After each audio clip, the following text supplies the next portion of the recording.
I'm Shihoko Goto. I'm the Senior Associate for Northeast Asia with the Wilson Center's Asia program. Thank you very much for joining us. For those of you who were able to join us in the morning, we actually had a very good, solid discussion as well as a keynote speech discussing cybersecurity threats and potential attacks from North Korea, China, Russia, and the vulnerabilities of the highly interconnected economies in the industrialized world, especially in the Asia-Pacific region. This afternoon, we're actually going to build on the lunch speech made by Irene Inoue of the U.S.-Japan Council, who spoke at length about cooperation following the Fukushima disaster of 2011, and she focused very much on public-private partnership initiatives that her group is spearheading through the Tomodachi Initiative. Unfortunately, headlines over the past few weeks about Harvey, Irma, monsoons in India, and earthquakes in Mexico have only highlighted the fact that natural disasters are inevitable. And we can, of course, argue about the causes for the seeming frequency as well as the intensity of hurricanes and typhoons worldwide in recent years. And we can also debate about the role global warming may or may not have in bringing about these disasters. But one unshakable truth is that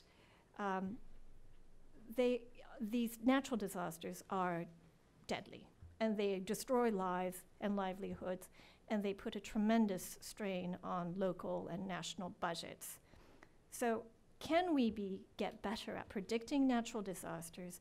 Can governments at local, national, and transnational levels prepare better for the inevitable?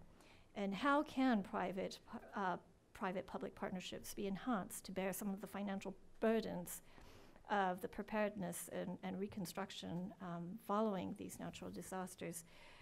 There are many, many questions to be asked, but we have a stellar group of panelists who should be able to answer some of these pressing issues that we face today. I would like to introduce them in the order that they will be speaking today. First off is perhaps we go by the distance that they have traveled as well. Undoubtedly, Alain has traveled the furthest. Alain Guillou is a former honorary research associate in the Faculty of Social Sciences at the University of Hong Kong, and he came here via Madagascar. He is also a former executive and a member of the board and member of the International Council of Médecins Sans Frontières. Following him will be James Schaff, who is a senior fellow of the Asia program at the Carnegie Endowment for International Peace. And his research at Carnegie focuses on US-Japan relations and regional engagement, East Asian security, Japan's political economy, and alliance collaboration in high-tech fields. He also served previously as a senior advisor for East Asia policy at the U.S. Office of the Secretary of Defense and as Director of Asia-Pacific Studies at the Institute for Foreign Policy Analysis. And then finally, but certainly not least, is the Wilson Center's Roger Mark de Souza, who directs the Center's Population, Environmental Security and Resilience program here. The program focuses on climate change resilience, reproductive and maternal health, environmental security and livelihoods, including the Global Sustainability and Resilience Program, Environmental Change and Security Program, as well as the Maternal Health Initiative. So with that, I turn to Alain. Thank you. Thank you, Shihoko. And thank you to the Foreign Policy Research Institute and the Wilson Center for inviting me to participate in this panel. When I received the invitation, I felt both thrilled and somewhat challenged. Thrilled because that's a topic that is dear to me, as I was in charge in various functions with Doctors Without Borders, Médecins Sans Frontières, for many years, which sort of made me confront a number of disasters, and I wouldn't miss an opportunity to share ideas on how best to respond to the range of disasters that I experienced during this year. I'm also an islander. I live on a small island outside of a small outlying island, just outside Hong Kong island itself, where we regularly face typhoons, as we call them there, tropical storms. So, of course, my thoughts first go to fellow islanders and all the others struggling to recover from the recent events in Hurricane Irma. Now, why challenge is because when I received your invitation, I was actually stuck in a small fishing village on the western coast of Madagascar without any proper internet access, and I knew I would have just a few days on my way back through Hong Kong to try and fill up my gaps in recent knowledge and events. But I'm sure I didn't do a perfect job, so I also trust my fellow panelists to help fill those gaps. I believe another challenge is the conceptual one, because the field of disaster relief and humanitarian action doesn't rest on very strongly accepted concept. There's still no perfect consensus on ideas of resilience, of what a natural disaster means. Traditionally, we used to make the distinction between natural and man-made disasters, but then a lot of discussions and a lot of research has also questioned that. I mean, is there such a thing as a natural disaster? So I prefer to talk about natural hazard, which may or may not result in disasters. Among the wide range of disasters I confronted, I would distinguish also the slow-moving ones like food security challenges, famine, climate change, and the fast-moving situations, the rapid onset situations, tropical storms, earthquakes, epidemic outbreaks, tsunamis, landslides, flash floods. I could add volcanic eruptions, etc. Because of time constraints, I want just to focus on a set of slow-moving disasters, including geophysical hazards, weather-related hazards, and technological hazards. Why do I add the technological hazards? It's because they often mix and mix with other natural hazards and result in what is variously called compound disasters, chain disasters, what other cascading disasters, and so on.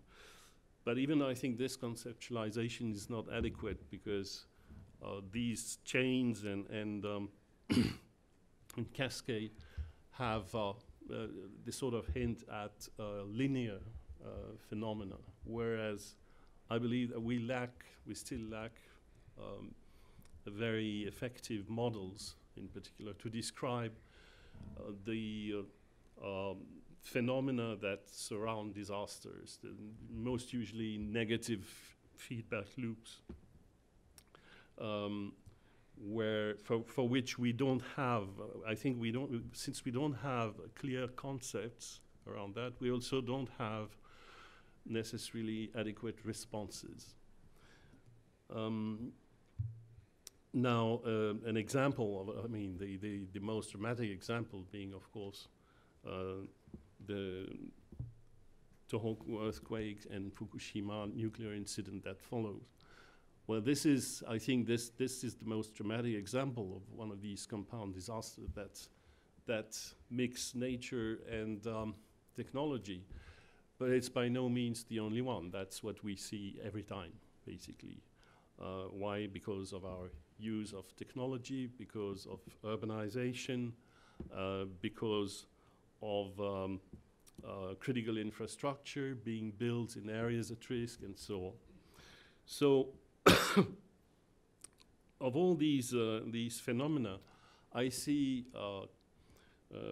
what I see for this region, for East Asia, is that most of these factors are kind of exacerbated. So we have the density of population, I mean the sheer numbers, but also the density of population,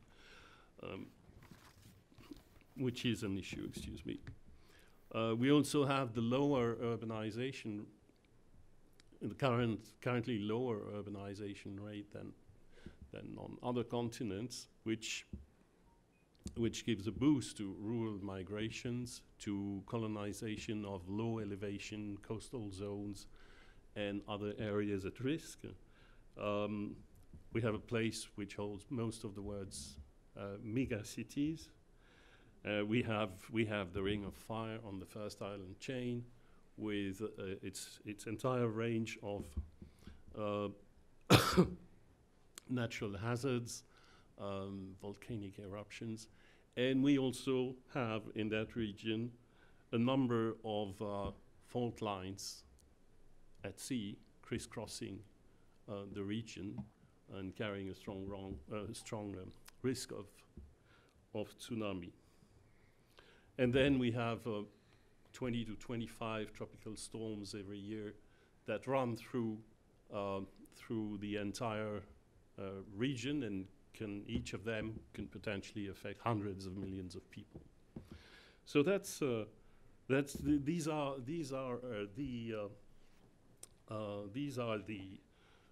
all the key, I mean, the ingredients that make East Asia a scene of particular concern and particularly high risk. Now, where does, as I've been prodded to talk a bit more specifically about Taiwan, where does Taiwan stand in all this picture? Well, we have the type of disasters is the same that affects the region year in, year out. So among the 20 or 25 typhoons that strike the region every year, more than half of them actually run through Taiwan. We have volcano eruption, we have earthquakes, we have 2 fault lines surrounding the island. So we have a high, again, a very high risk of hazards that could lead to disasters. Now there's an additional, well, I should talk also about the response capacities of Taiwanese authorities to this situation. Well, the response capacities used to be actually very weak and disorganized throughout the 1990s and even the 2000s.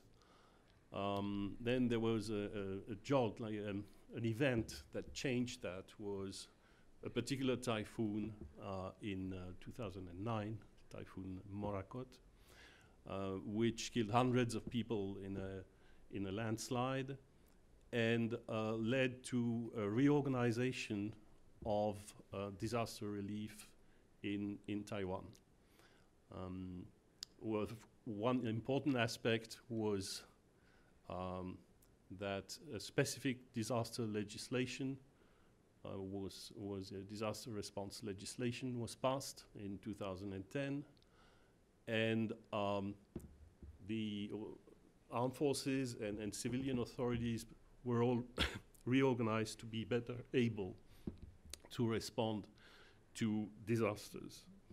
How much progress have they made? Well, they've definitely made progress, and this has been recognized, including in a recent report from the RAND Corporation, that the response is now better organized. But there is also the specific situation, geopolitical situation of Taiwan that comes into play, because not being recognized as an independent nation, as an independent state, leads to Taiwan being somehow cut off from a lot of UN assistance. And bilateral assistance too has been sort of not necessarily blocked, but often delayed by China, on the basis that before helping Taiwan, countries should ask Beijing's authorization to do so. And that's something that people in Taiwan have resented a lot. So a difficult, kind of a difficult situation. But at the same time, Taiwan is also helping. Taiwan has promoted disaster relief overseas. It was pretty rhetorical during the 90s and 2000s, but with the Ma administration, we've seen a change also, and the first organization of a joint relief operation after Typhoon Haiyan in 2013 in the Philippines, which included the Navy, the Air Force, plus locally established Taiwanese NGOs. So what happens now, we don't know. The DPP has very ambitious plans to build, in particular, a hospital ship and to establish a humanitarian logistical base on Taiping Island, an island which is in the middle of the South China Sea, controlled by Taiwan, not recognized as an island by the UN, but where the Thai government has hoped to establish this kind of base. They have taken steps to do this, and it's not clear to what extent the island will be eventually possibly used as a humanitarian base. Now, I would conclude by a few ideas on the role of the US in the region, the possible role of the US in disaster risk governance in East and Southeast Asia. I think I'm using the term disaster risk governance because I think the US government should be interested in all aspects, not just in direct relief and response. The first point is that definitely the US should take stock of the extent of the threats, the coming disasters linked to all the risk factors that I have listed earlier. Why? Because this is a risk to political and social stability in any affected country, if not the whole region. The second is to also take into account the large ambitions of regional powers in terms of using military assets in disaster response, because this is the case not just of the US, but also of Japan, of China, and of Taiwan. So this requires coordination if you, again, want to avoid instability in international relations. So promote communication, complementarity, joint exercises. I think these are important things to take into account.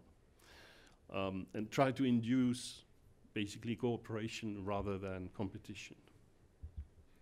And I would add, take also into account the dangers of overconfidence, because many countries have develop their capacities to the point where they think they can answer by themselves to a range of disasters,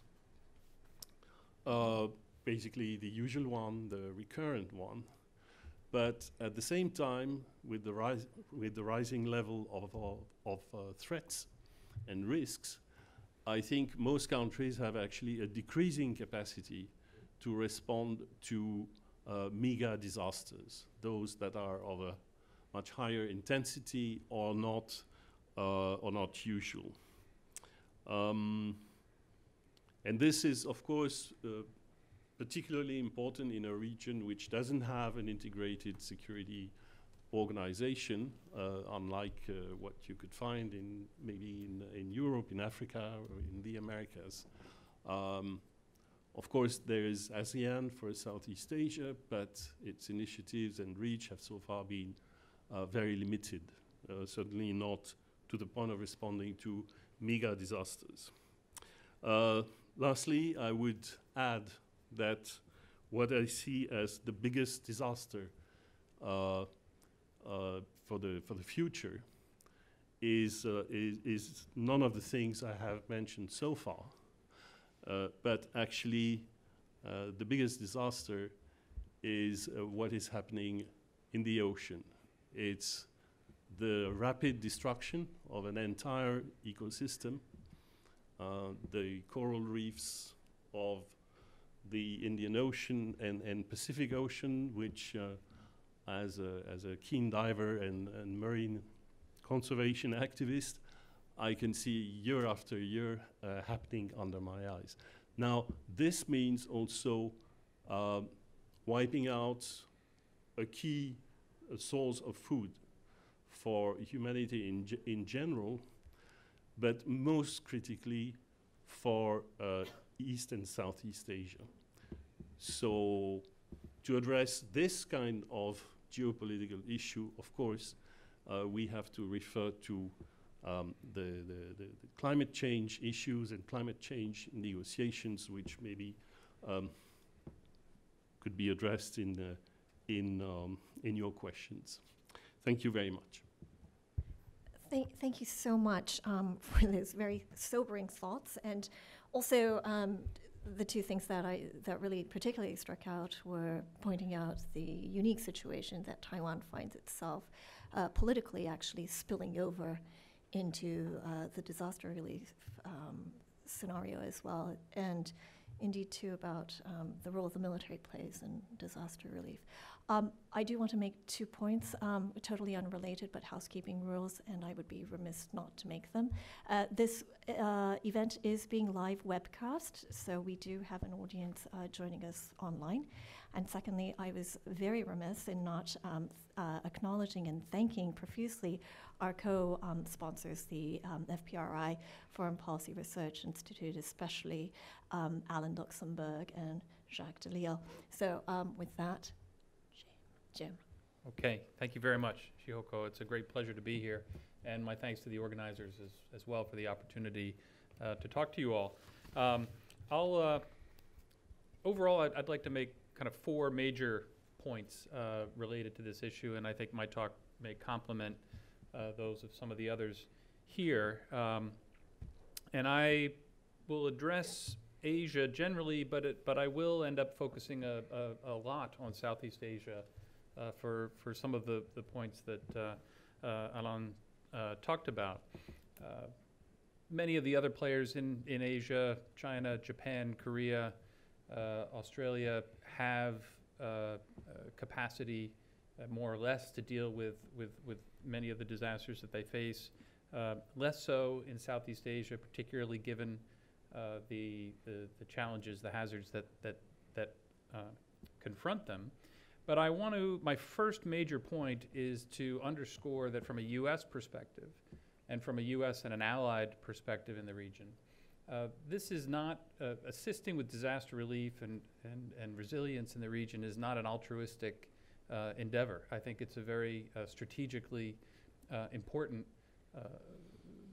endeavor for the United States because of the strategic importance of Southeast Asia from an economic point of view, from a security point of view, and from a diplomatic point of view.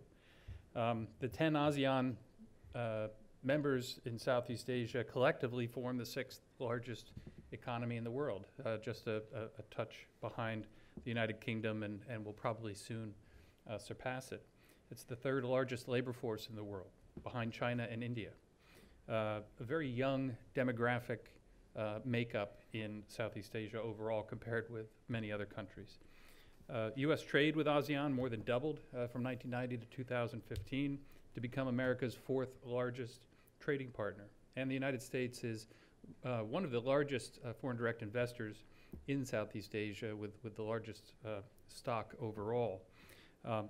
As Alan referred to, the South China Sea is a particularly important resource for many reasons, but 10% of the global fish catch comes from the South China Sea, and roughly 400 million people live within 100 kilometers of the South China Sea coastline, or about 60 miles, because of various factors, but not the least of which is the draw that is the riches of the South China Sea. This concentration of people not only puts great environmental pressure on the sea and fuels competition and conflict, which is a whole separate topic on territorial disputes and competitive fishing, but they're also vulnerable to storms, earthquakes, tsunamis, sea level rise, and the like.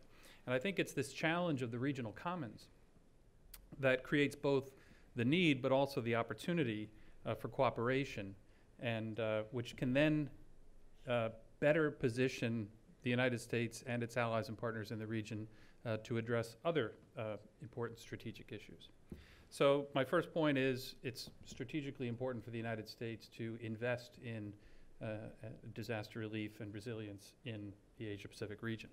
Then I'll combine my second and third main points, which are first, that we meaning all of the nations in the region and international organizations, have invested a whole lot of time and money in this area, especially since the 2004 Indian Ocean tsunami was a real watershed in terms of regional activism and response, and it came at a time when the member states of ASEAN were increasingly capable of contributing to their own benefit in this role. So we've done a lot of work in this area, and there's a lot to be proud of and to build upon.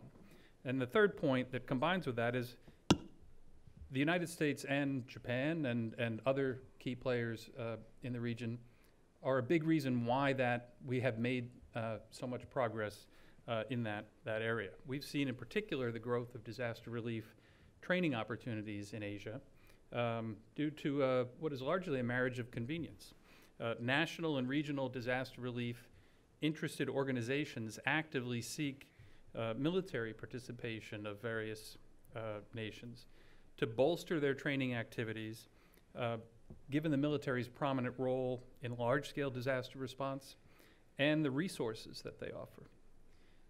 Now, defense, on the other hand, defense policy officials and military leaders are eager for non-controversial ways to expand security cooperation and confidence building in the region. So this has all kind of come together in this marriage of convenience surrounding disaster relief.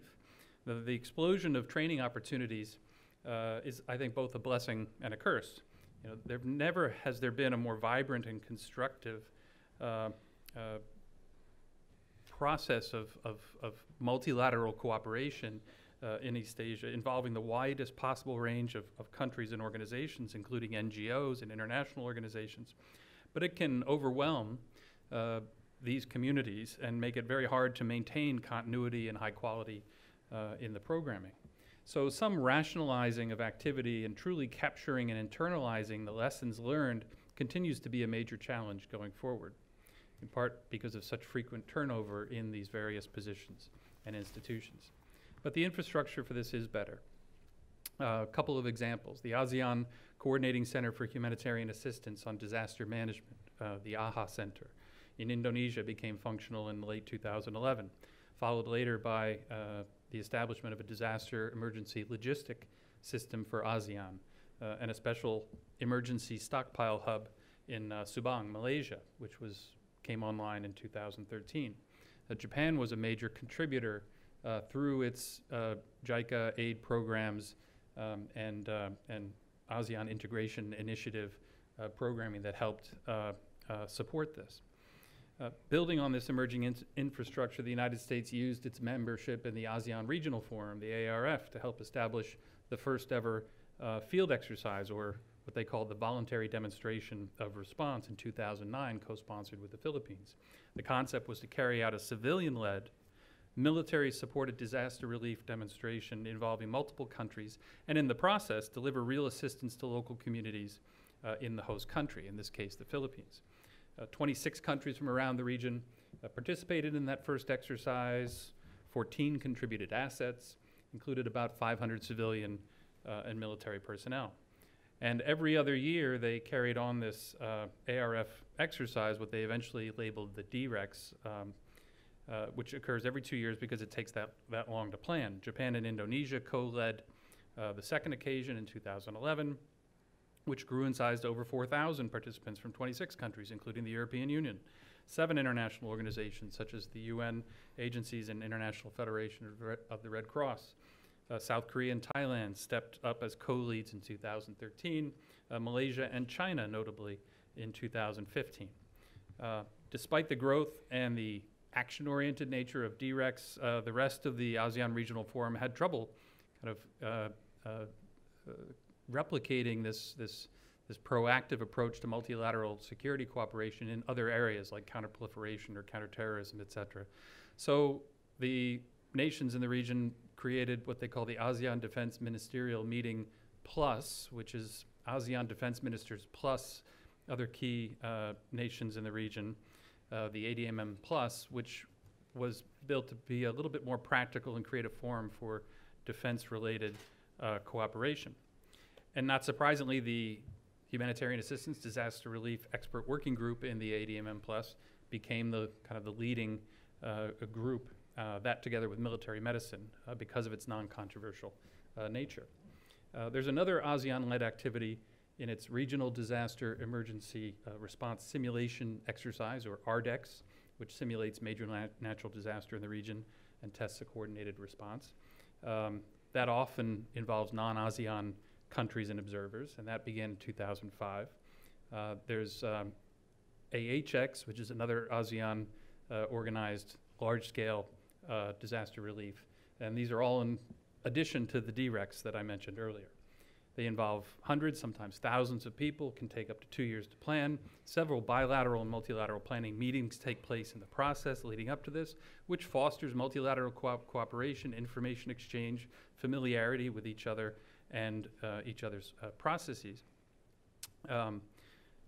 This puts a significant drain on the resources that each country has of people that specialize in this area, and this challenge is exacerbated by the number of regional and bilateral exercises that have used disaster relief as a organizing principle around some of their activities. Now, there has been some rationalization in recent years, and it's interesting to note, I don't think there's a DREX exercise this year, and I think it's being combined with the RDEX, and this is all part of the One ASEAN initiative that began last September, which I think holds some promise.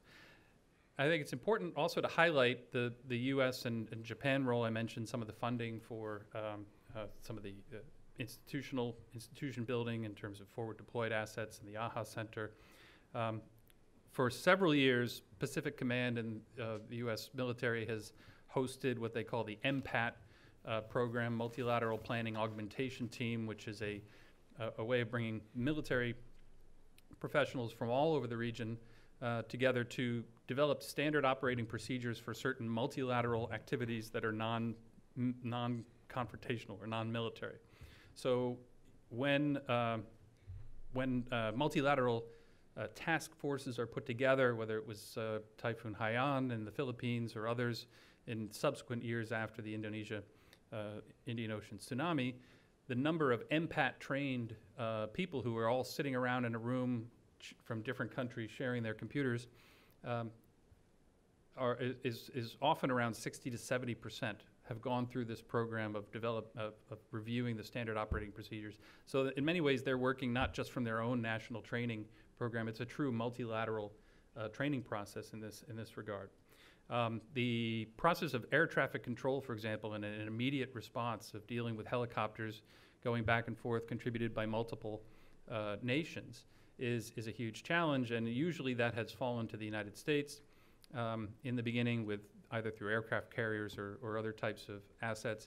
Now Japan has developed large helicopter carrying platform ships, and in Typhoon Haiyan there was actually a handover where the U.S. initially handled the air traffic control for the initial response, and then when that ship left the region, passed the reins to the Maritime Self-Defense Forces of Japan in that.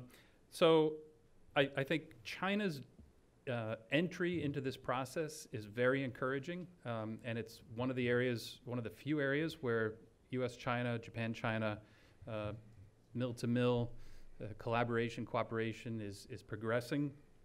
And China has a lot to offer, not only financially. They have a great deal of experience with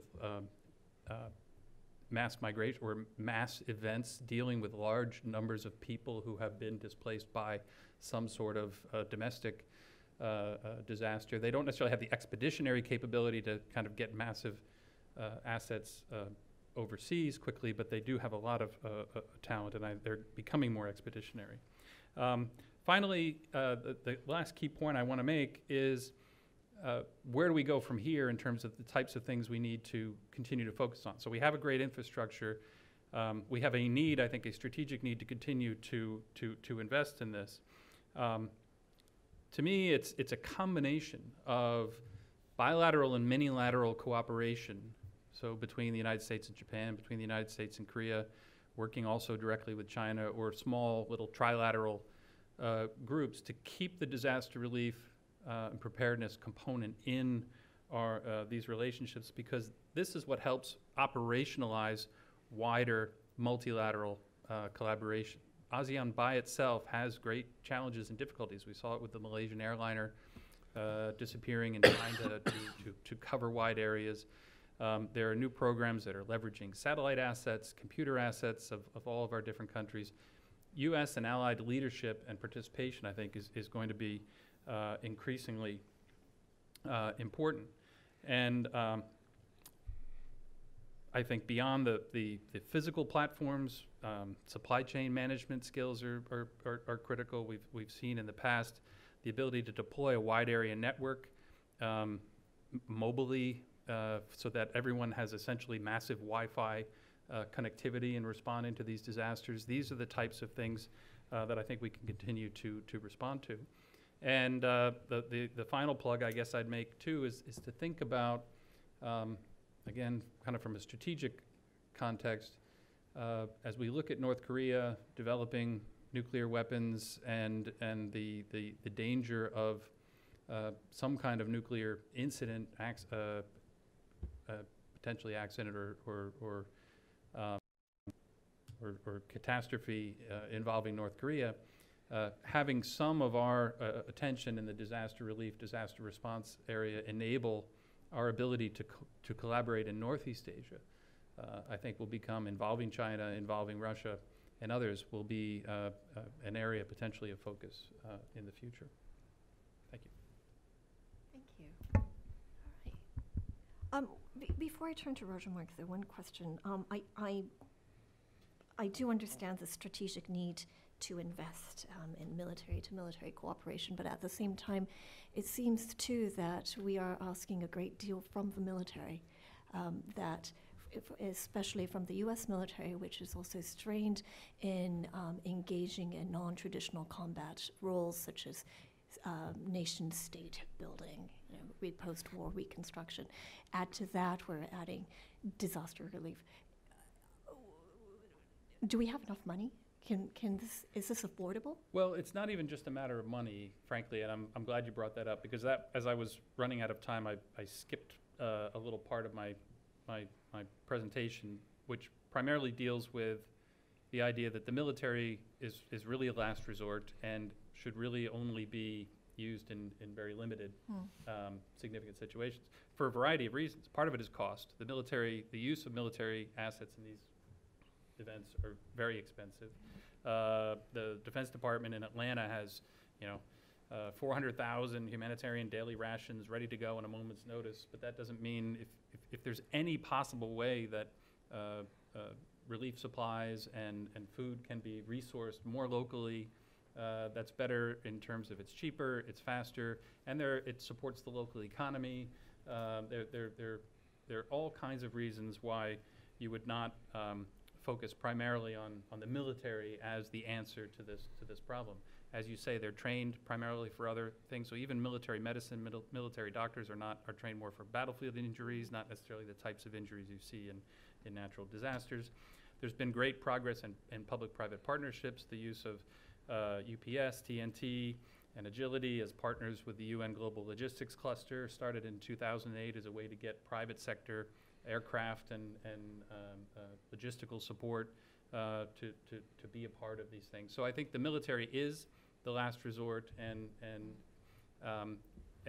part of my plug for the U.S. not giving up on the strategic importance of this is also to give a shout out to Congress that has kind of rejected the Trump administration's proposals budget-wise to cut back severely on foreign aid and other types of assistance in the region that would build capacity and build resilience in many of these countries in the first place. That's often the most effective and inexpensive way to respond to this. So for all my highlighting of the military dynamic, I think you're absolutely right, and I want to keep that in perspective because it's really a holistic vision in this sense.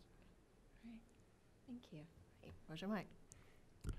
Thank you very much. I think that's the perfect segue, actually, to what I'd like to talk about. So over lunch, I think you heard a little bit about public-private partnership. You heard from Alain about ways that he has been looking at this based on his experience in Médecins Sans Frontières and others. And you heard a little bit of from Jim in terms of looking at the strategic interest, security, and military engagement. I want to talk about the questions around disasters from a different perspective, building on this term that we have been using on the panel of resilience, and talk a little bit about what this means at the level of communities and how communities are being engaged to respond to these hazards in the region. And I'd like to start by presenting this image, which you see is a simulation of the tsunami from 2004, where more than 250,000 people were killed. And what you see is the simulation from when the first wave happened and the third wave. And I had gone in the region working with communities in the post-tsunami recovery period, and was engaging with a number of individuals and communities who had survived, who basically were able to retreat in that short period of time. And one of the key questions that they had was, what could we have done differently? Why did this have to happen this way? And I want to talk a little bit about that. Alain has referred to a lot of the hazards that we know are prevalent in the region. And you can't see the details here very well, but what I'd like you to focus on are the colors. So the areas that you see in orange are areas that look at drought and drought-related water and food insecurity.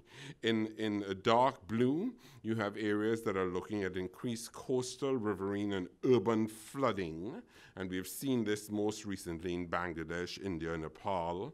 The areas in green focus on tropical storms. We've been mentioning Typhoon Haiyan in the Philippines in 2013. We had a little bit of a discussion of the Fukushima nuclear disaster in Japan in 2011. The areas in yellow look at some of the threats around climatic shifts and changes in rainfall patterns and temperature changes which disrupt the ecosystem and threaten traditional livelihoods in agriculture and fishing. There's also the increased risk of heat-related mortality. And then the areas in light blue looks at questions around sea level rise. So as we've heard, there are a number of hazards in the region that potentially can lend themselves to becoming disasters. So it's important that we look at this. Alain and others have referred to questions around urban growth and risk in vulnerable areas. And this map shows areas of population density in low elevation coastal zones.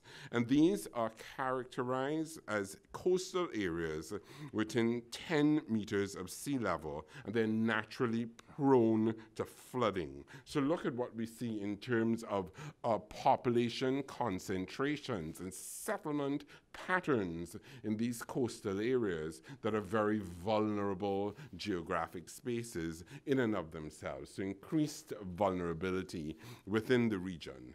We want to think also about flooding vulnerabilities. What you see represented here are people in the region that are most exposed to regular flooding. So there's a large percent of the populations on the continent that live in low elevation coastal areas. And islanders like Alain are particularly vulnerable. So we have a clear sense of these vulnerabilities. And we know that these hazards and vulnerabilities can lead to clear cases of destruction.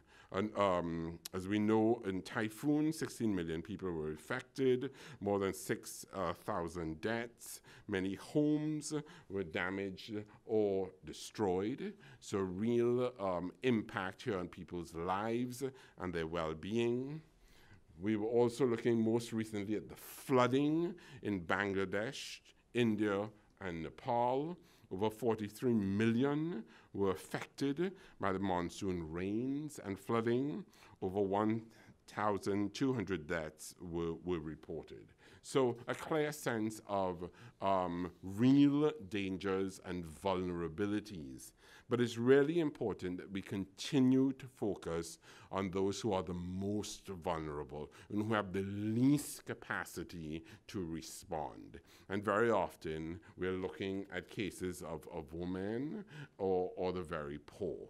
And this is also an important consideration in terms of how disaster relief is allocated, those monies that come in immediate post-disaster. I remember in the post-tsunami going to so many communities and talking to a lot of families and a lot of women saying that all of the relief that my family went to my husband. I really had no decision-making power in terms of how this relief money was being allocated to my household and to my community. So how do we scratch beneath the surface of how we can address these questions and look at vulnerabilities and hazards and begin to think about how we can plan for these potential disasters? And of course, we've been talking about resilience, a very popular term. As Alain has indicated, there isn't full consensus on what it means. There isn't even a full appreciation of all the benefits. There are a number of shortcomings with regard to this concept of resilience. But generally, we are looking at a context which is a social group, a region, and institution, and we focus on the resilience of what?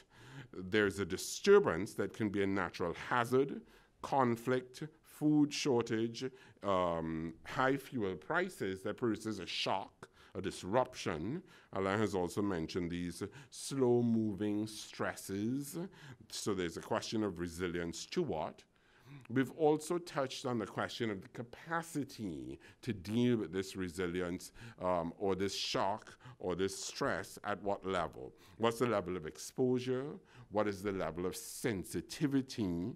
How is that differential for different systems? Is it different for an urban system versus a coastal system? Is it different for different communities? Is it, can you disaggregate this according to gender or socioeconomic status? So we look at the level of sensitivity and ultimately the capacity to respond, to adapt. And ultimately, what happens out of this? What is the reaction to the disturbance? So Do they survive? Do they cope? Do they recover? Do they learn? So we talk about this inability of being able to bounce back better, bounce back, recover, but they can be worse than before or they collapse. So this is a general framing in which we look at these connections as we look at some of the stresses and shocks, we look at vulnerability, we look at these hazards, and we try to have a sense of how disaster planning and response fits into that context. So as we embark in this work, we also try to get a sense of what are some of the indicators that we can look at that will make sense and will help us better understand the impact that we're having. What are some of the factors that we try to foster? So, and we look at this, for example, in an urban setting, but also this is where the sense of working with the corporate sector and public-private partnerships is also important. Do they have a role to play in disaster mitigation? So we talk about the diversity of a response, the degree to which a community comes together, can they adapt, are they able to have a varied resource productive base so that they're not overly reliant on one set of factors which increases their vulnerability. What is their level of vulnerability? What does it mean for stability? And what is the potential for recoverability? So these are some of the indicators that we typically look at when we talk about resilience. So the overall framing is to try to understand how all of these factors come together and ultimately present opportunities for us to think about harnessing a resilience dividend. So what you have here are a series of external shocks on the left that are tied to natural disasters, cybersecurity threats, terrorism, and then on the right you have these slow-burning stresses. So unreliable public transportation, water scarcity, corruption, poverty. At the top then, that drives this are accelerators. And these can be things like globalization, climate, urbanization. So how do these pieces all come together when we recognize that we're slower to adapt to these set of circumstances, that our ability to respond is more constrained? It actually is harder to respond when we pull all of these factors together, and that means that it's longer to recover. So we put all of these parameters together and figure out what it means ultimately in terms of investments and respond mechanisms. So what does it mean for infrastructure development, for economic diversification, for preparedness, community cohesion, safety, law, urban planning and design, and how does that play out at the level of communities, of businesses and institutions, and what's the role of the government in that context? So how does this idea of the resilience dividend play out when we look at some of the threats that we see with regard to disasters, and what are some of the potential resilience dividends that we have been seeing at the level of communities as communities respond and engage to these threats and hazards? So it's quite clear that there is an education dividend. Our colleagues at the International Institute of Applied Systems Analysis have done some studies and modeling around education and differential vulnerability to natural disasters. And they have looked at this in the context of pre-disaster, when a disaster event occurs, and post-disaster. And the things that they looked at were things around risk awareness and understanding, preparedness, understanding of warning messages, the ability to evacuate, and then post-disaster, what were some of the impacts, how do they cope, and what were some of the long-term impacts. And not surprisingly, what they found was that in those communities where there's a higher level of investment in secondary education, at the country level, there were lower levels of mortality and better disaster preparedness and response. At the level of the community, there was lower mortality and animal losses, so very important in terms of livelihood questions. Consumption and income smoothing was better in terms of being able to deal with the disruption. And at an individual level, there's higher disaster preparedness. So individuals who are better educated tended to avoid living in vulnerable areas. They're less reliant on natural resources for their livelihoods.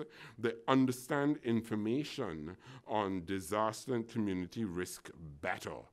They also recover from traumatic stress more rapidly and are less likely to adopt coping strategies that reduce their human capital investment, like taking children out of school. So there's a very clear link between looking at education levels and the importance of investing in education that allows an opportunity to maximize disaster planning, response, and post-recovery. So an important dividend that we try to have a better sense of and how we can continue to support that. Another dividend that we have been looking at are questions around linking health impacts, community mobilization, and natural dividends. So this comes out of an integrated development program in a number of coastal areas in the Philippines that has been implemented by our colleagues at Save the Children. And this is actually a community health program. So community members go to the health clinic, which is what you see on the right, for health services. As part of an integrated delivery system of health service provision, they go through a disaster preparedness exercise where they get together with community members, both young and old, and do a visioning of their threats, which they realize in three-dimensional papier-mâché recreations of their vulnerabilities. And for the communities, this is very often the first time they have seen a physical representation of their communities where they're able to map these threats. And it culminates in a mangrove reforestation project. So imagine you go to the health clinic and you end up replanting mangroves. This is amazing. This is incredible. But this is a way that you're really getting to disaster preparedness. It's getting at the community's needs at the core. You're focusing on health. You're mobilizing the community to understand their threats, and you're helping them develop these natural buffers that will absorb some of the shocks that they know will invariably occur. And I know that when I work with a lot of my colleagues who either work on climate change resilience or disaster preparedness, and I talk to them about providing health services to women and how that's an important disaster planning strategy, they tell me you're nuts. Well, this is the research. Based on the research of this type of intervention, we know that when you provide these kinds of services for women, you provide these health services, you empower them in their social role, their economic role, and the health role, and it results in increased income and assets. They have better decision-making capability over where they live. There's increased educational attainment. They're better stewards of the environment, and they're better engaging in community participation. These key areas are actually the key building blocks of resiliency planning. So it's quite interesting that you look at a health intervention that helps develop resilience, but is also very effective of helping communities and individuals prepare for disasters. And we've seen this. This is from some of the work that we have done with colleagues in Bangladesh and other parts of the region. After Cyclone Cedar in 2007, we saw as many as 50% of the girls in my school who dropped out because they got married and their parents needed their income from bride price. So this is quite an interesting phenomenon. We look at the impact of disasters and these hazards on communities and girls and try to get a sense of their welfare.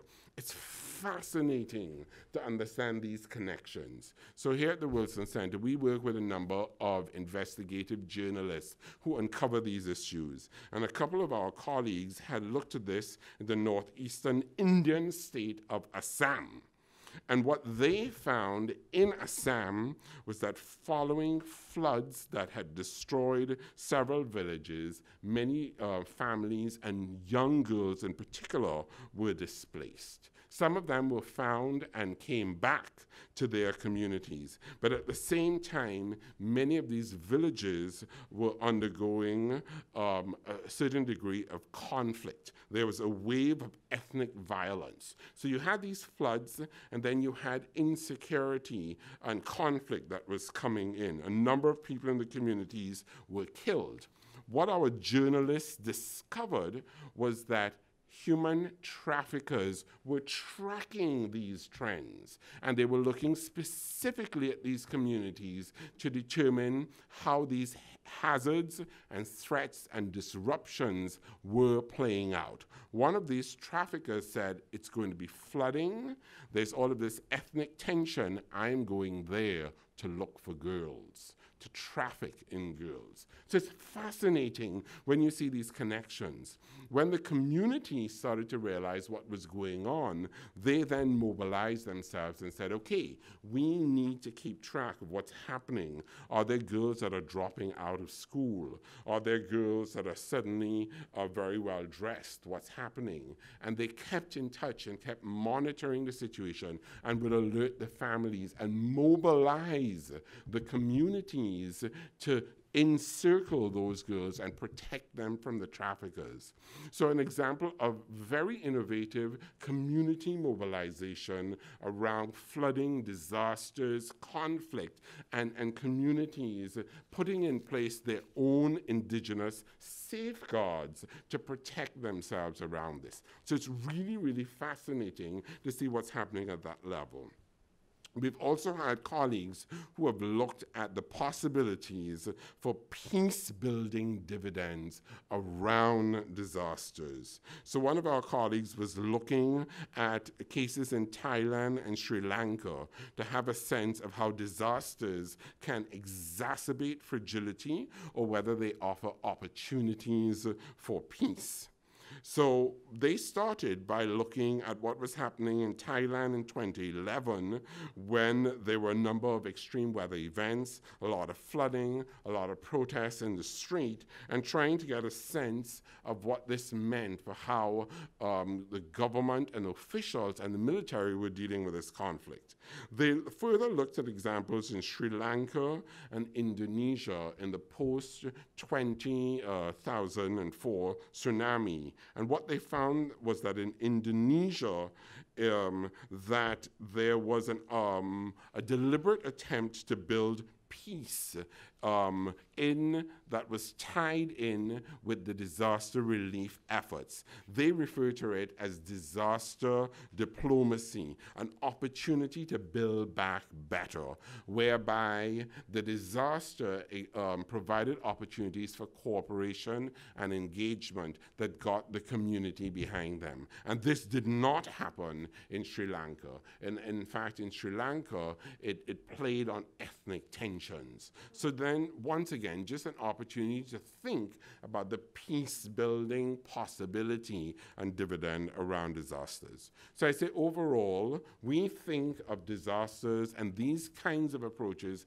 at a community level as potentially offering what we call triple dividends. So avoiding the actual damages that will occur. There's a development dividend that's looking at how you unlock a development potential around innovation and economic activity. And then there are co-synergies that emerge in a social, environmental, and economic co-benefits of disaster risk management. So what are you putting in place before the disaster occurs that provides benefits benefit and pave the way. So I think ultimately, when we think of these kinds of approaches at a community level, we remember the faces of the most vulnerable and appreciate that there are opportunities to engage at this level also. So we capture a lot of these stories and this work through the work that we do here in my program, and you can find out more about us at newsecuritybeat.org.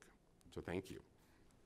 Thank you so much, Roger, Mark, and that very clear explanation of showing the links between investing in human capital and leading to resilience. That's really great, and I will forever remember going to a health clinic and leading to mangroves is a great example of that. But I have to raise the somewhat uncomfortable truth, which is the Trump administration has made the decision to withdraw from the Paris climate treaty agreement. There's a lot of skepticism about the role the US EPA plays, what it believes in. There's a lot of concern about whether the science behind global warming and climate change are valid or not here in this country. How does that impact the kind of stories that you're telling, the kind of investments that governments are putting in to these efforts? I think it's an excellent question. I'm not sure I agree with the last statement that you made in your introduction to the question, whereby there is a lot of disagreement and dialogue around the science. I think the science is well established and is well respected internationally. What we see at the level of these community efforts and what we see happening at the level of a Bangladesh, for example, is that the government has stepped up to the plate. The government of Bangladesh has implemented a national climate fund that's supported by the government to help them begin to respond to these kinds of threats and hazards. It's not enough. But there's a certain degree that, the U.S. needs to be involved. If this is not going to happen at a federal level, there is increased engagement at a city level, and more we know that many of these programs and projects are looking at how they can continue to engage with the United States, but if not at the federal level, at other levels. At the same time, there are questions about the financing mechanism. So the Green Climate Fund, what is going to happen to that? One of the key questions around this is the concept of loss and damage, which is looking at the damages will occur, and for those communities who will lose part of their heritage or lands or may be displaced, what happens to them, and how do we finance that? So there's some broader, bigger questions, but I would say in general, we are seeing a lot of these vulnerable countries come together, and it has renewed their interest and commitment to collaborate and forge ahead. It's quite significant that this year the Conference of Parties is being co-hosted by Fiji, that is very vulnerable in itself, but really pushing ahead on this agenda. So there's renewed commitment. The work continues. There is still a strong need for the United States to be involved, and international partners are looking at how they engage, if not at the federal level, then at subnational levels, at the level of cities and municipalities. Thank you. We have about 15 minutes left, but before I turn to the audience for questions, I want to give the opportunity for our panelists to poke holes, respond to each other. If not, do you have any comments to each other's talks? I was just going to add, I was really pleased to hear what Jim had to talk about and discuss, because we do a lot of work here at the Wilson Center on environmental security, and particularly looking at how we engage the military establishment. So we do quite a strong body of work around climate risks and what it means for military engagement. And I fully agree with your point that they should not be called upon first, but very often they are the ones who are strategically positioned and logistically able to deploy. So what I don't know if you would agree with this, but what we are finding more and more, even though it is not ideal, we are being put in situations where we need to call on the military to respond to these threats. And I think that, for me, that's an additional point of why this is so important for us to pay attention to. The military ideally is not set up to engage in disaster situations, but is being called upon more and more to do so. So it really is something for us to pay close attention to. Well, and I think as long as we don't overdo it, there is strong desire on the military side too to use the disaster relief dynamic as a way to get at some of the other things that they want to accomplish, which is to engage with more partners and players, to have greater interoperability in multilateral coalitions. What I don't know if they fully appreciate yet, and I tried to get to that connection, is, and you brought that out very well in your presentation about the linkages, because it is these issues of environmental health that lead to fisheries collapses, that lead to greater national territorial expansion, pushing out of fishing fleets, which then the military feels, they're worried about rules of engagement with other militaries, the idea of a fisherman's militia, maritime militia out and about in the paramilitary dynamic. So it's not a large jump to go from some of these points that you and Alan brought together to the higher level of military readiness and military interaction. And an appreciation of that and the linkage of that, I think, won't solve everything, but it could help us be more effective at each of the things that we're trying to do. So there are US and Japanese programs, along with Australia and others, to enhance maritime domain awareness among Southeast Asian countries, for example, primarily to help protect their fishing zones and areas. But there's a pushback against China dynamic there too, and kind of balancing against coercion. But if we keep some of the focus on maritime domain awareness, the G20 foreign ministers meeting recently had an agreement for the first time on illegal and underreported fishing initiatives and efforts, and we need to keep a high level of diplomatic activity on these types of instruments and initiatives, because they link quite directly to some of these higher end security issues we keep spending billions of dollars to deal with. All right. I see a couple of hands. Perhaps we can take the first question here.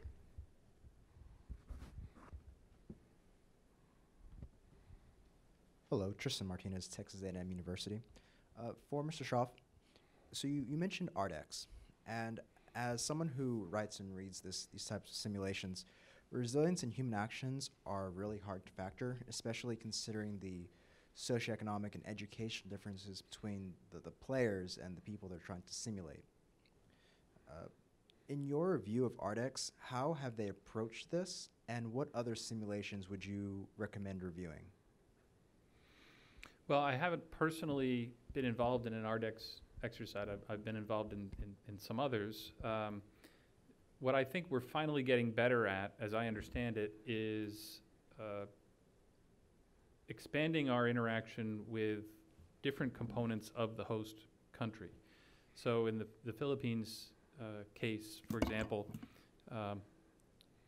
the first iteration of DREX did not necessarily involve many of the domestic-oriented ministries and departments in the Philippines. It was kind of a more foreign ministry defense initiative, and the more recent iterations to have dealt with local government representatives, the health and welfare ministries, transport ministries, dealing with some of the regulations and issues that how does an affected country welcome and involve a wide range of non-governmental and other governmental players, issues surrounding the introduction of military forces and rules related to that, and pre-negotiating some of those things. So my one main issue, I think, as a general comment, is to keep pressing the envelope of this idea of interagency cooperation,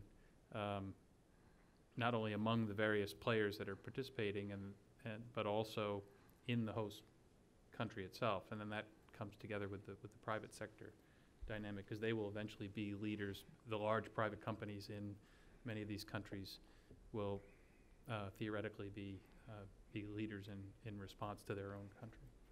But I know that's an imperfect response to the Arctics question in particular.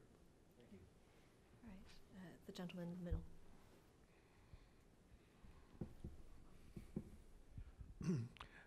Having observed U.S. behavior in our coastal regions, I'm afraid I already know the answer to this, but is there any movement at the governmental level not to allow people to rebuild in places that are devastated?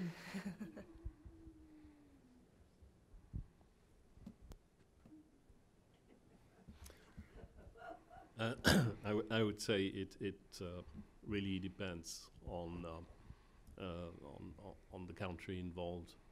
It's difficult to generalize. There's of course always a push for local residents to reoccupy the only areas that they can find as vulnerable and landless people.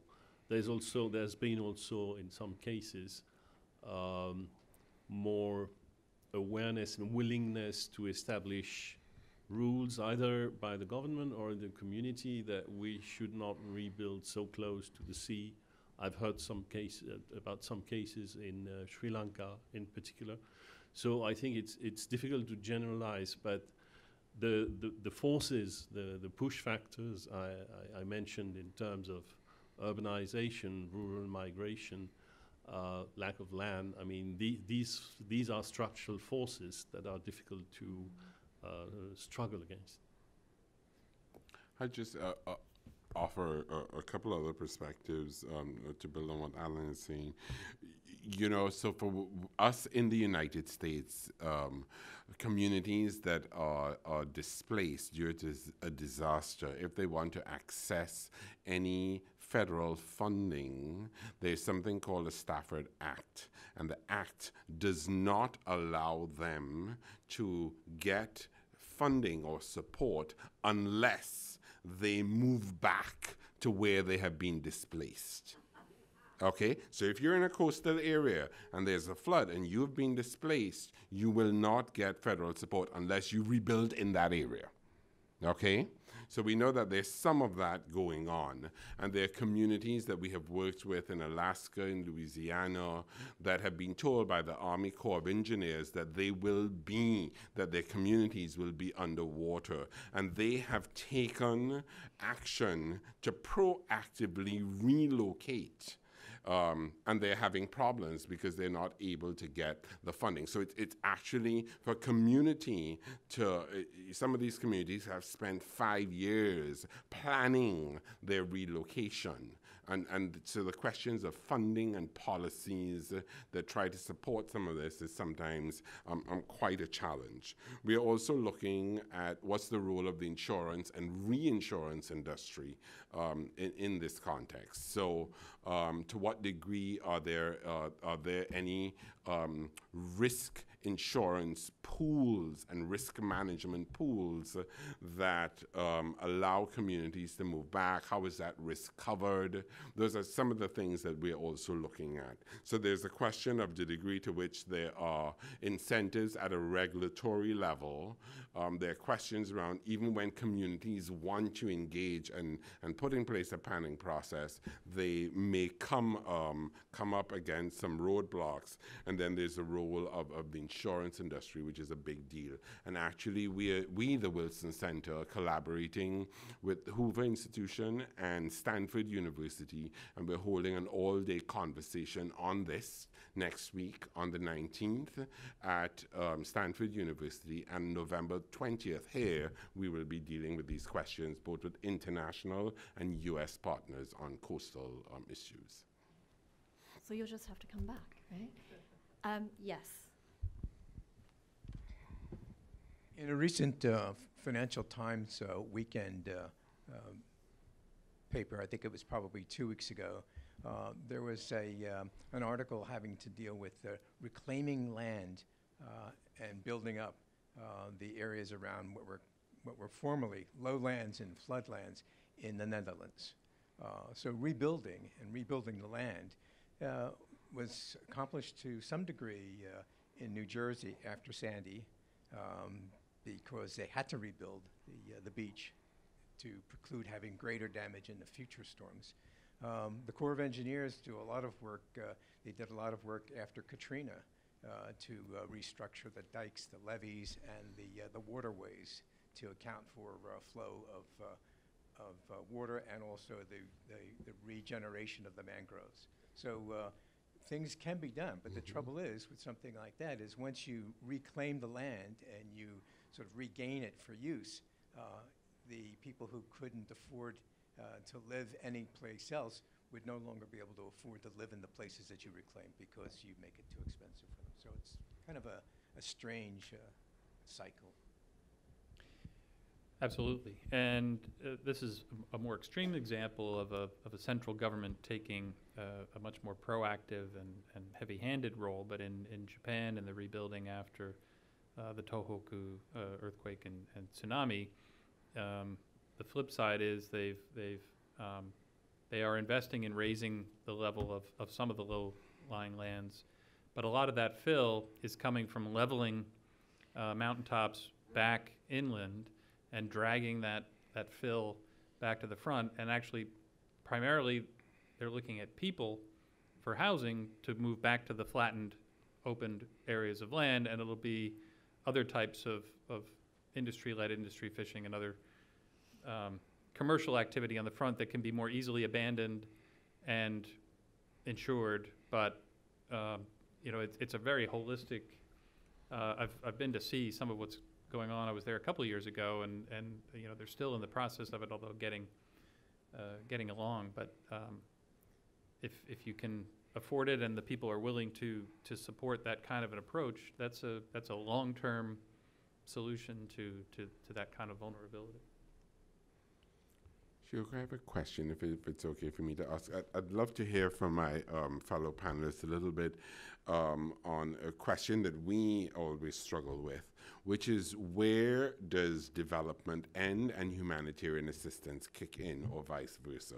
Because when we engage with a lot of our partners in the humanitarian space, they say, our role is to respond. You talk about long-term structural issues that get into development space. And, we think of how we engage the military. So there's a role for the military, the development community, and humanitarian community. How do you see those communities playing together in this space? I don't know. What do you think? Well, I do think that the military role should be as limited as possible. And the issue of transition is also very, very important. And so these communities need to understand each other and what their needs are and their priorities. There's a great famous story after the Indonesian tsunami of, I think the military staying a little bit too long and trying to rebuild, getting into the building process of building schools and things like that. Or in one area where they were doing cleanup, NGO had a very meticulous program of separating the material and the trash and all the stuff that had been destroyed, separating it out in terms of wood and metal and scrap and what could be reused and what couldn't. And the U.S. military came in and said, oh, this is going to take forever. Here, we'll help you. I got a big bulldozer. They dug a big hole and they pushed everything in and sealed it up. And local people were ultimately kind of furious with the whole thing because they were trying to, it was a cultural issue. They were putting people to work. They were actually providing very modest but some means of compensation for the people who were doing this work, and you know, the disconnect between solving a problem one way versus solving a problem another way. It was all well-meaning, but that's just in that initial transition phase, and then I'm less familiar with than you get from the relief to the redevelopment or reconstruction, restoration, and that's probably a whole nother host of delicate transition challenges. Yeah, I think it depends how you define humanitarian. We oppose in some way the Wilsonian tradition to the Junantist. I belong to the latter with a few organizations like the International Committee of the Red Cross or Médecins Sans Frontières, where we believe that our role is to remain impartial and neutral in conflict areas and even in disaster situations, which means that we believe that our role is to remain as little as possible. We don't think that we are part of the social fabric and the political development of a particular country. I think that involves development.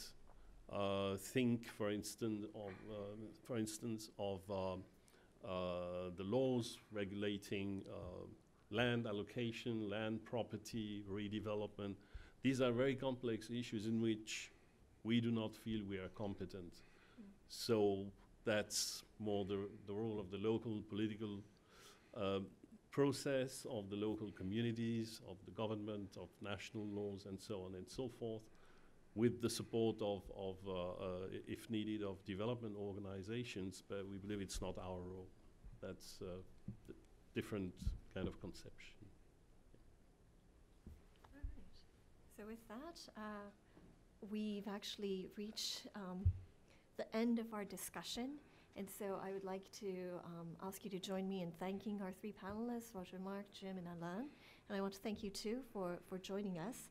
I would also like to invite either Jacques or Alain to, Alan to conclude our discussion.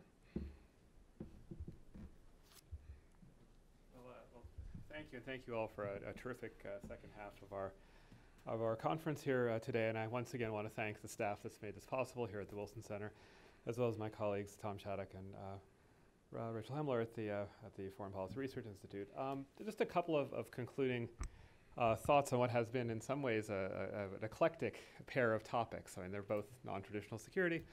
And someone was asking me, how did you decide to put these two together? And like most camels, it was a horse designed by a committee. Shihoko and I had a number of backs and forths about things that were interesting and things we hadn't done before.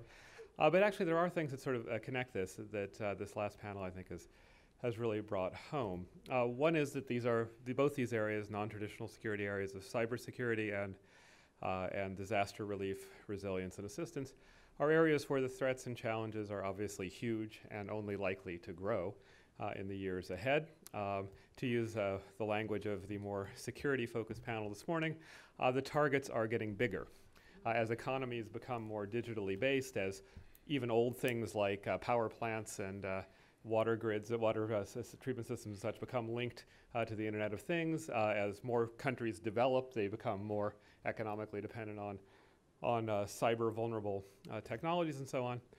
So the targets are much bigger for cyber attacks and cyber collapses of one sort or another. And as you just heard from this panel, urbanization and other factors bringing people more and more into harm's way. To take the other half of that military metaphor from this morning, the threats are going up too. Obviously, the offensive capacities in cyber warfare are proliferating and they're spreading to non-state actors more and more, although the biggest ones are still states. And in climate change, we're creating the weapons through making people more vulnerable to disasters in a variety of ways. What we also, I think, have heard a lot of is the linkage between non-traditional security topics, the type we've been dealing with here, and traditional security. Not only are militaries now technologically vulnerable as well as technologically capable, that is, cyber disruption could wreak havoc on military capacities, and national security weaponry now includes a lot of information-based attacks. And we've just heard about how, although the military role shouldn't be expanded or made larger than it needs to be, there's a huge military component in disaster relief, not only in the role that navies and others play in responding to disasters, but also the questions of the security threats posed by collapsing economies, collapsing fisheries, competition over territory, human displacement, and the other things that come with natural disasters. The other thing we see is these non-traditional security issues being linked to traditional foreign policy. We heard in this morning's session a lot about how cyber warfare is normal warfare by other means. It's another domain of conflict that's on the spectrum of escalation, perhaps, and that it is an area where the new techniques, seemingly new techniques, are used in the service of foreign policy goals that are just part of the national interest or national preference. We've seen more and more security cooperation among allies to deal, as we heard in this panel, with, and as we heard at the luncheon keynote as well, countries that already have pretty good relationships are probably in a better position to cooperate among themselves in responses to disasters and in terms of delivering possible assistance to others. Only a couple more points here. One is, that came through a lot, is also the profound asymmetries of the topics we've been talking about. Cyber vulnerability is extremely asymmetrical. South Korea, we've heard, is so connected that it could get whacked in any number of ways. North Korea, about as disconnected as you can get, but even seemingly unlinked places may have cyber vulnerabilities. And that there is, of course, another kind of asymmetry. We heard about how North Korea and other states with relatively low vulnerabilities can engage in asymmetric warfare because they can make things hurt in a way that they can't so easily be hurt, although we may be developing the techniques to do that. And of course, as we've heard on this panel, the risks of climate change and other kinds of natural disasters, partly man-made disasters, is obviously much greater in poorer countries than in richer countries, and it varies by socioeconomic class as well. There's a lot of that kind of variety. And finally, I think that one of the messages to take away from this is the failure to invest. That there are some very high rate of return investments that are not being made. We heard on the first panel about how some very simple fixes could keep the subways and the power plants and such from cyber vulnerability, and we're not doing that. There are other things, of course, which would be much more expensive to prevent IP theft and so on. So there's not only an underinvestment, there's a sort of lack of kind of cost-benefit analysis of the investments that goes on. As we've heard here, we know a lot of what we can do to deal with vulnerability from natural disasters. Some of it isn't even that expensive, but a lot of it is not being done. And so I look forward to further conversations and learning from the people who've joined our panels generously today. I've certainly learned a lot, and it's given me a lot to think about. And this is, I think, the kind of thing we love to see at this kind of conference, that is both deep and insightful analysis of the problem, and a genuine focus on trying to come up with solutions with a fair amount of modesty about how hard those are going to be to achieve. With that, I thank you all again for joining us. I thank Shihoko and my co-organizers here, and I especially thank our panelists and our audience for a terrific day. Thank you.